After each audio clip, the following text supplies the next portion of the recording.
As technology takes up a substantial amount of our time, social media platforms have become a space to come back to for the average person to unwind on or to consume media, with TikTok being the fastest growing. People tend to gravitate towards influencers within these platforms, a perfect example being Anna Saya.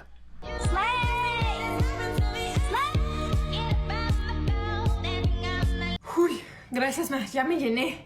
¿Cómo te llenaste con una quesadilla? Tienes que comer más, ya estás muy flaca. Pero más. She is a Las Vegas local gaining traction on TikTok with over 1 million followers, all from viral videos she says anyone can make. That's why I think platforms like TikTok are so successful, because in their algorithm, it's crazy the way that they just, you could be somebody from God knows where, make one funny video and go viral. And it's just because it was either funny, attractive, relatable, something along those lines, but you don't have to have, say, 1 million followers to do it. Anna embraces her Mexican heritage in her videos, but her lighter complexion has garnered a flooding of her comment section. Users question Anna's heritage, saying things like, "Wait, but you don't look Mexican," or even "cap white," cap being a terminology meaning someone is lying. So this person is saying she is falsely claiming her heritage, or just many comments like this one saying, "You're white and ginger." These comments are the veil of anonymity in action. As you'll see, Anna isn't too affected by these comments, but not everyone might react the same to receiving online internet hate. Half the time, I don't look at the comments, and the other half, I just kind of laugh at, because I think it's kind of funny. And if they don't want to stop, then, by all means, keep going. But I'm going to keep growing, and I'm going to keep doing what I do, and they not going to get to me, because I won't let them get to me.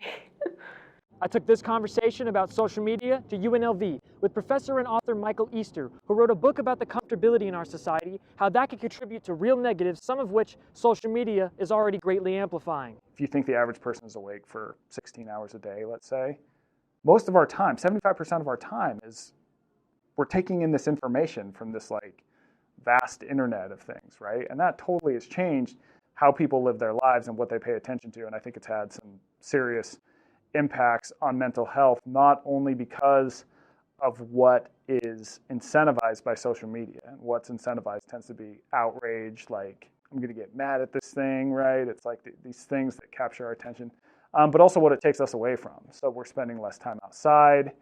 We're spending, our jobs now are very much with our heads and not with using our bodies. There's all these different things that has changed, that it's almost incalculable to know what's really happening. Professor Easter told me a story that is a big part of his book, The Comfort Crisis, that highlights his opinion that we need to accept discomfort to not only strengthen ourselves, but truly appreciate life to the fullest. When I had to fly up to Alaska, I spent a month in Alaska, right, in the backcountry. And when I was on my flight up there, it's I was miserable because I hate flying.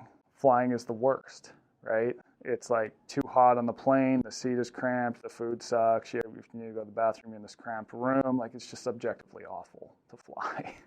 But then I go spend a month in Alaska, right? And it's I'm freezing cold the entire time. If I want water, I've got to hike all the way down to a stream to get it, and there's grizzly bears hanging out by the stream. If I need to go to the bathroom, I got to hike way out on the tundra, and I've got to bring a rifle because there's grizzly bears out there.